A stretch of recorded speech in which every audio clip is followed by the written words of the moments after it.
দেখছেন বাংলা এগিয়ে। দিবারাত্রি অক্লান্ত পরিশ্রমের মধ্য দিয়ে জনসংযোগ সারছেন রাজারহাট গোপালপুরের তৃণমূল কংগ্রেস প্রার্থী তাপস চ্যাটার্জি। এরই মধ্যে রাজারহাট বিষ্ণুপুর ১ নম্বর গ্রাম পঞ্চায়েতের ১৪০ নম্বর পার্টের নির্বাচনী কার্যালয় উদ্বোধন করতে দেখা গেল তাপস চ্যাটার্জিকে।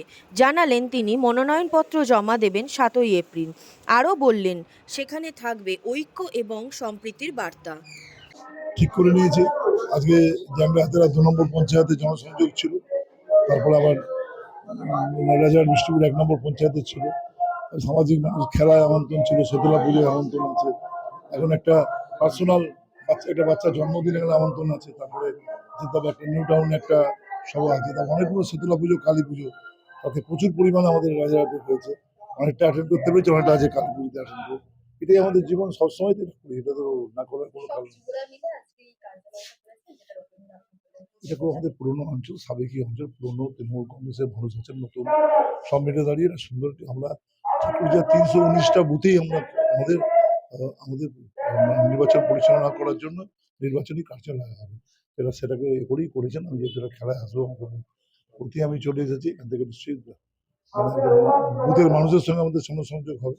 বাংলা বাঙালিকে রক্ষা করার নির্বাচন বাংলা ভাষাকে রক্ষা করার নির্বাচন। এই নির্বাচন ২ লক্ষ কোটি টাকা আমাদের পাওনা টাকা কেন্দ্রীয় সরকার দিচ্ছে, সেটা আদায় করার নির্বাচন, সম্প্রীতি রক্ষা করার জন্য এই নির্বাচন, মমতা বন্দ্যোপাধ্যায়ের মুখটা সারা ভারতবর্ষে ছড়িয়ে দেওয়ার নির্বাচন, এই নির্বাচন সম্মিলিত দাঁড়িয়ে আমরা সেই কাজটাকে করছি। আমরা ৭ তারিখ ১১:৩০-১২টার মধ্যে আমরা মানে ১২টা কত আমরা সাবমিট করবো সব মানুষকে নিয়ে, সবাইকে নিয়ে, একটা অভিনবত্বের বিষয় নিয়ে।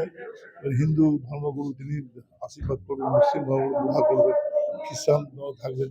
আমি আমার রাজনৈতিক প্রোফাইলে যে কাজ সেটা শুরু এবং করা হবে, সবাইকে শুভেচ্ছা নিয়ে থাকবেন। তার সঙ্গে সঙ্গে যে বাচ্চা বা যে সুস্থ বিষয়গুলোকে আমি করতে চেষ্টা করা হবে, তাদেরকে নমিনেশনে নিয়ে বাচ্চাকে দাঁড়িয়ে থাকবে, তাদেরকে আমি ফুল দিয়ে পুজো দিয়ে বলবো আমার ৫ বছরের জন্য তোমাদের আশীর্বাদ দিয়ে। এটা আমাদের মানে কি বলবো, শক্ত ঘাঁটি বলা যেতে পারে।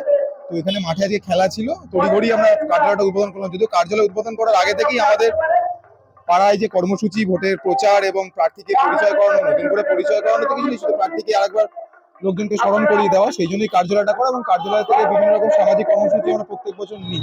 এটা আমরা লকডাউনের সময় সবচেয়ে বেশি নিয়েছিলাম কার্যালয় থেকে। এবছর সেরকম কিছু না থাকলে আমরা টার্গেট আছে কার্যালয় থেকে প্রত্যেকটি মানুষের কাছে পৌঁছানো, গ্রামবাসীর কাছে পৌঁছানো।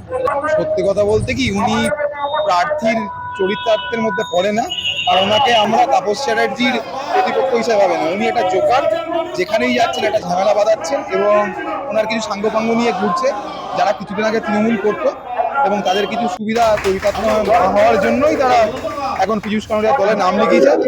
পীযূষ কানোডিয়া আসবে যাবে, কিন্তু রাজারহাটের মানুষ জানে তাপস চ্যাটার্জি একমাত্র ভরসা, এবং রাতে দিনে সুখে দুঃখে সবসময় তাপস চ্যাটার্জি মানুষের পাশে। গতবারে লিড ডবল করার চিন্তা করছে, আমরা ব্রেক করার। এবার ১ লাখ ভোটের মার্জিনে পীযূষ কানোডিয়া হারছে রাজারহাট নিউ টাউন বিধানসভা।